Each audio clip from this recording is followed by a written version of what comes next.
So, hello my dear friends, welcome back to my channel.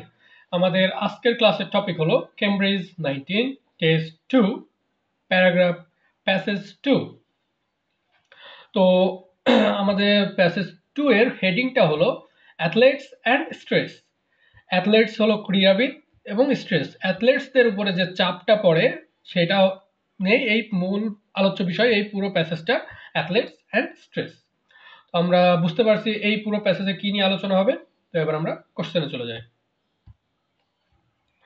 এখানে আমাদের প্রথমেই একটা বিষয় খেয়াল করতে হবে, এখানে এনবি দেওয়া আছে, এর মানে হলো এখানে কোনো এক বা একাধিক সেন্টেন্সের সাথে এক বা একাধিক প্যারাগ্রাফের মিল থাকবে। এনবি দেওয়ার অর্থই এটা। তো আমাদের কোশ্চেন পড়তে হবে। 14. Reference to two chemical compounds which impact on performance. এমন দুইটা কেমিক্যাল কম্পাউন্ড যেটা পারফরমেন্সের উপরে ইম্প্যাক্ট ফেলে বা পারফরমেন্সের উপরে কাজ করে।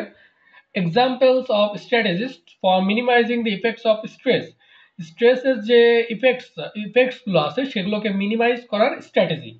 এখানে কোনো উদাহরণ দেওয়া হবে। Example: how a sports person accounted for their own experience of stress। এখানে কিভাবে একজন স্পোর্টস পারসন তার নিজের স্ট্রেস এক্সপিরিয়েন্সের জন্য দায়ী হয়ে যায় বা কোনো একটা সমস্যায় মুখে পড়ে। Study results indicating links between stress response and performance. এখানে স্টাডি, কোনো একটা স্টাডি হয়, স্টাডিটা কিসের উপরে হয়? Link between stress response and performance. Stress response এবং পারফরমেন্সের ভেতরে লিঙ্ক, সংযোগ দেখানোর জন্য এই স্টাডিটা হয়। Mention of a person who can influence how athletes perceive their stress response। এমন একজন ব্যক্তির উল্লেখ থাকবে যে ব্যক্তি স্ট্রেস রেসপন্সটার, ক্রীড়াবিদদের ভেতরে যে স্ট্রেস রেসপন্স সেটাকে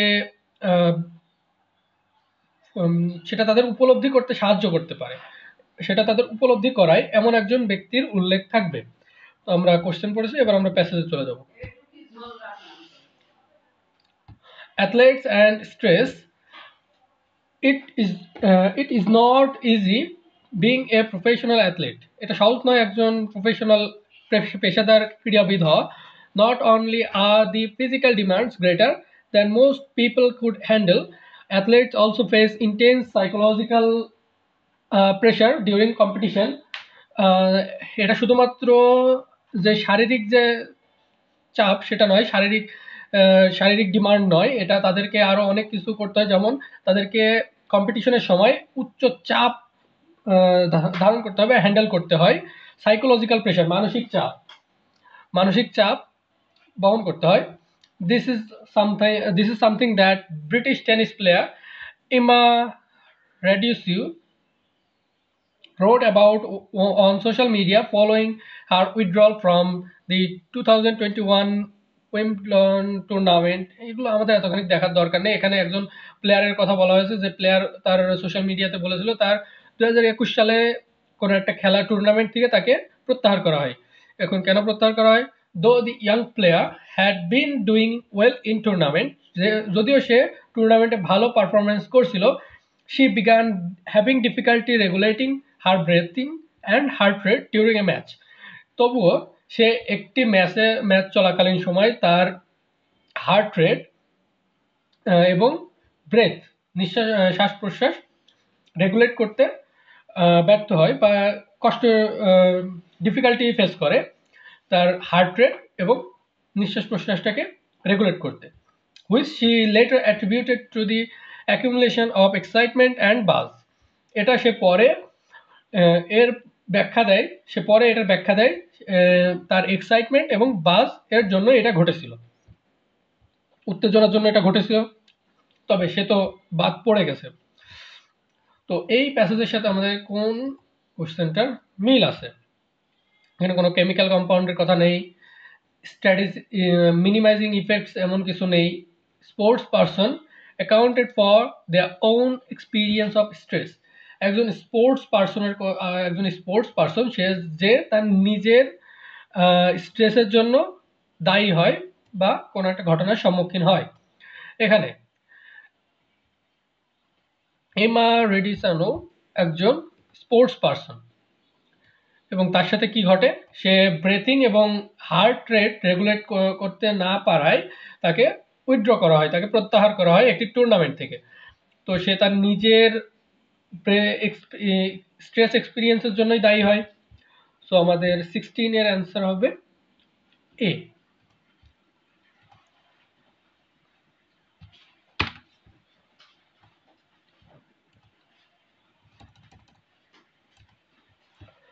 এরপরে আমরা আরো দেখব, কারণ এখানে এমবি দেওয়া আছে, study results indicating links no, এখানে লিঙ্কস বিটুইন, এখানে কোনো স্টাডি এখনো পারফর্ম করা হয়নি। Mention of people who can influence athletes perceive, no, এখানে কোনো মেনশন, কোনো পিপলের মেনশন নেই যে এটাকে আরো দেখাতে পারে মানুষের সামনে।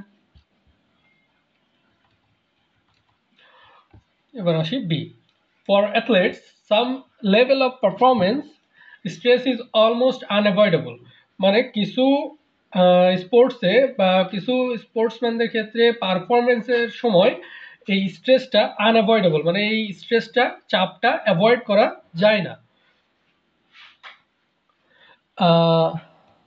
But there are many different factors that dictate just how people's mind and bodies respond to stressful events. But এখানে অনেকগুলো ফ্যাক্টর কাজ করে যেগুলো মানুষের মাইন্ড এবং বডির উপরে রেসপন্স করে, কিভাবে স্ট্রেসফুল মোমেন্টে তাদের বডি এবং মাইন্ড রেসপন্স করে, সেগুলো সেগুলো নির্ভর করে কিসের উপরে, ডিফারেন্ট ফ্যাক্টরসের উপরে। Typically stress is the result of an exchange between two factors.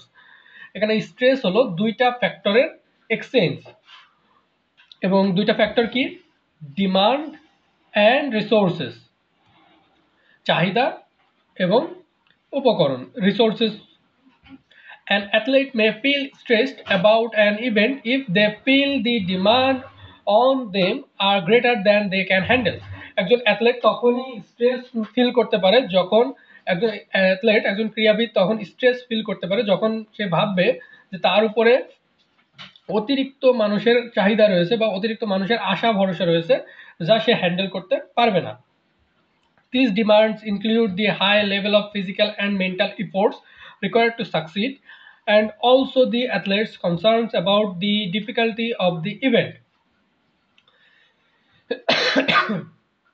এবং এই ডিমান্ড, এই যে ডিমান্ডের কথা বলা হয়েছে, সেই ডিমান্ডটা কখনো কখনো ইনক্লুড হতে পারে ফিজিক্যাল এবং মেন্টাল এফোর্ট, তাদের মানসিক এবং শারীরিক চাপ ফেলতে পারে, এবং যেটা সাকসেড হতে দরকার।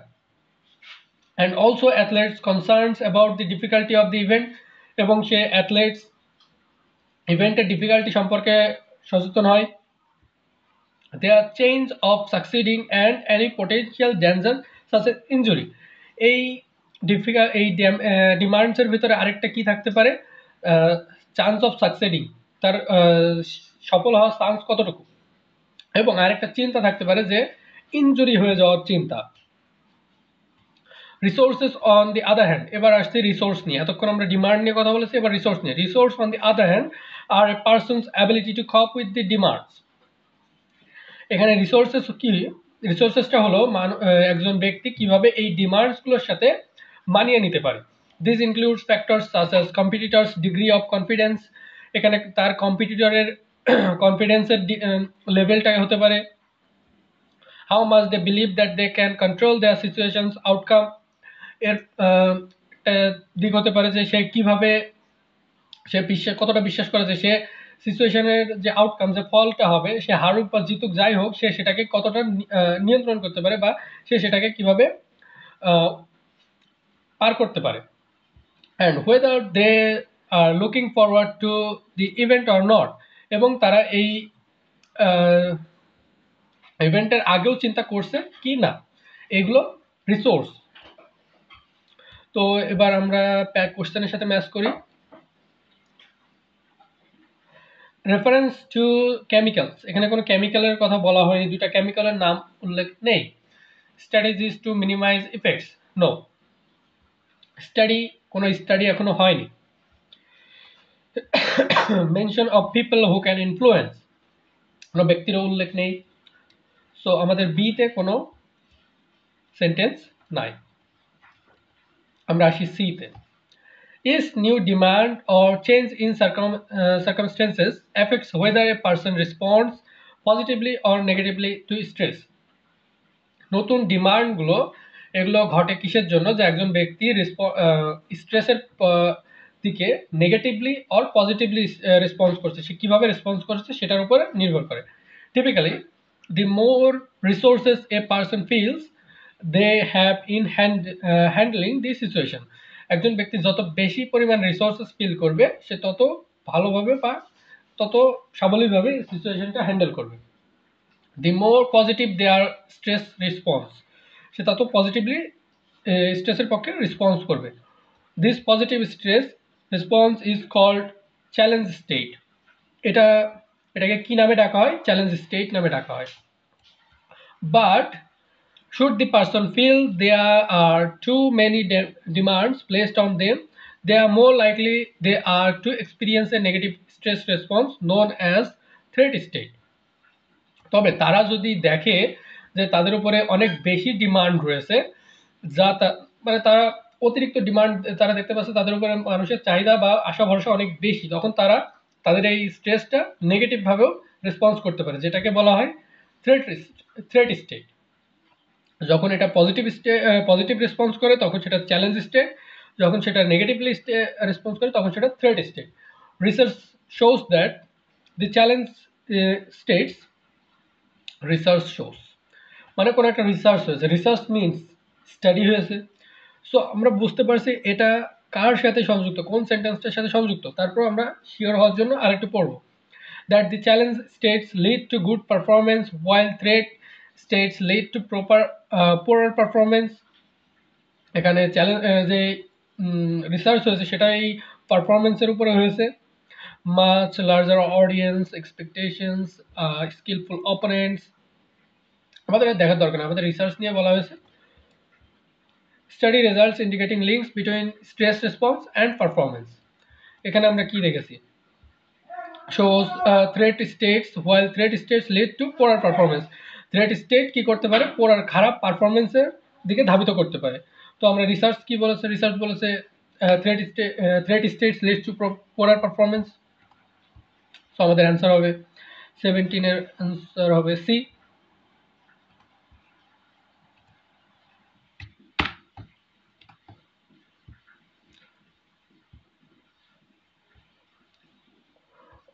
এবার আবার কোশ্চেন চলে যায়।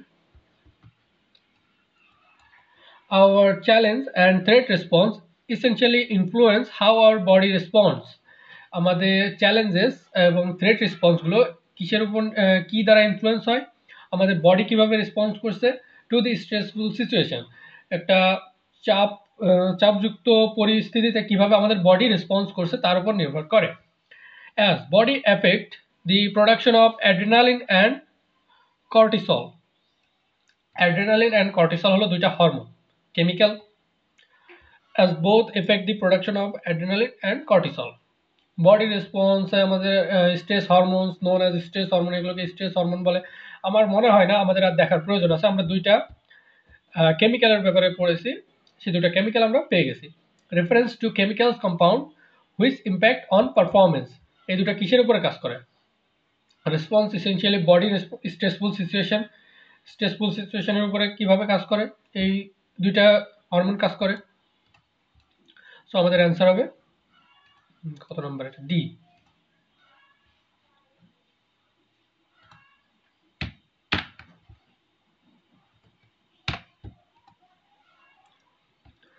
এবার আসি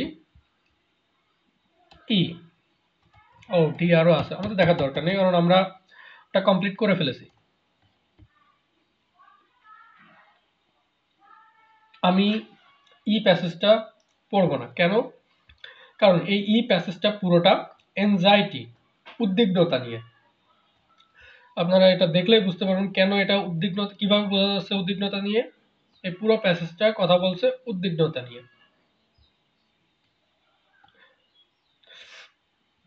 কিন্তু আমাদের কোশ্চেনে কোনো উদ্বিগ্নতা বা এনজাইটি নিয়ে কোনো কথা হয়নি, কোনো সেন্টেন্সে এমন কোনো কিছুর উল্লেখ নেই। সো আমরা এই প্যাসেজটা বাদ দিতে পারি, আমরা এই প্যাসেজটা এলিমিনেট করব, কারণ আমাদের এখানে কোথাও এনজাইটি এর ব্যাপারে কোনো কথা নেই। বাট এই প্যাসেজটা পুরোটাই এনজাইটির উপরে, সো আমরা ইটা বাদ দিব, দিয়ে আমরা এফ এ চলে যাব। But there are many ways athletes can ensure they respond positively under pressure. এখানে অনেকগুলো ওয়ে আছে যে ওয়েগুলোর মাধ্যমে অ্যাথলেটসরা প্রেশারের ভেতরেও, অনেক চাপের ভেতরে থাকার পরেও তারা পজিটিভলি রেসপন্স করতে পারে। Positive stress response can be promoted though the language that they and others such as coaches and parents use, এবং এই স্ট্রেস রেসপন্সটা এমন ভাষায় প্রকাশ হতে পারে যে ভাষাটা সে এবং অন্যরা ব্যবহার করে, যেমন কোচ এবং parents. Psychologists can also help athletes change how they see their psychological response. Psychologists can also help. সাইকোলজিস্টরা হেল্প করতে পারে কিসের ক্ষেত্রে? তারা কিভাবে এই রেসপন্স করবে, সাইকোলজিক্যাল রেসপন্স, তারা মানসিকভাবে কিভাবে রেসপন্স করবে সেটার উপরে সাহায্য করতে পারে বা সেটা চেঞ্জ করতে পারে কিভাবে, such as helping them see a higher heart rate as excitement. তারা উচ্চ হার্ট রেটকে যদি এক্সাইটমেন্ট হিসাবে দেখায়, rather than নার্ভস, মানে তারা উচ্চ হার্ট রেট, এটাকে মানুষ হয়তো ভয় পেতে পারে যে হার্ট রেট অনেক বেড়ে গেছে, সেটাকে তারা কিভাবে দেখাবে? এক্সাইটমেন্ট হিসাবে। তাহলে তার পজিটিভ রেসপন্স কিভাবে পজিটিভ হবে? Developing psychological skills such as visualisation, psychological skills বাড়িয়ে ভিজুয়ালাইজেশন, কল্পনা শক্তি দিয়ে, can also help decrease psychological response to threat. আমি হয়তো পেয়ে গেছি যে কারা এটাকে চেঞ্জ করতে পারে বা উপলব্ধি করাতে সাহায্য করতে পারে। অ্যাথলেটসদেরকে সাহায্য করতে পারে কারা? সাইকোলজিস্টরা।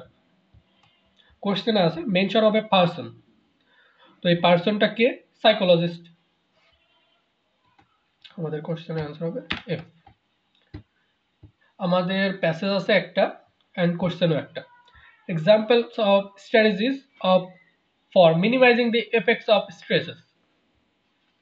আমরা এখানে পড়েছি স্ট্রেসটাকে মিনিমাইজ করার যে স্ট্র্যাটেজি, সেগুলোর ভেতরে আছে হায়ার হার্ট রেটকে এক্সাইটমেন্ট হিসাবে দেখা, rather than nerves, developing psychological skills as visualisation, দুইটা পড়েছি। এখন আরও থাকতে পারে, can also help decrease psychological response to threat, visualisation may involve athlete recreating a mental picture of time. এই ভিজুয়ালাইজেশনের ব্যাপারে বলছে এখানে, ভিজুয়ালাইজেশনটা কি, কল্পনা কিভাবে কাজ করবে। This can help feeling control stress event, recreating competitive pressure. Recreating competitive pressure মানে কি, যে তারা যখন এর আগে যখন কম্পিটিটিভ সিচুয়েশনে ছিল, অন্য কোনো প্রতিযোগিতায় অংশ নিয়েছে, সেটাকে আবার মনে করা, রিক্রিয়েট করা, এগুলো ভেবে সে হয়তো সে জিতেছে, যার কারণে তার স্ট্রেসটা কমতে পারে। এগুলো কি? স্ট্রেসটাকে মিনিমাইজ করার এক একটা পন্থা, স্ট্র্যাটেজি।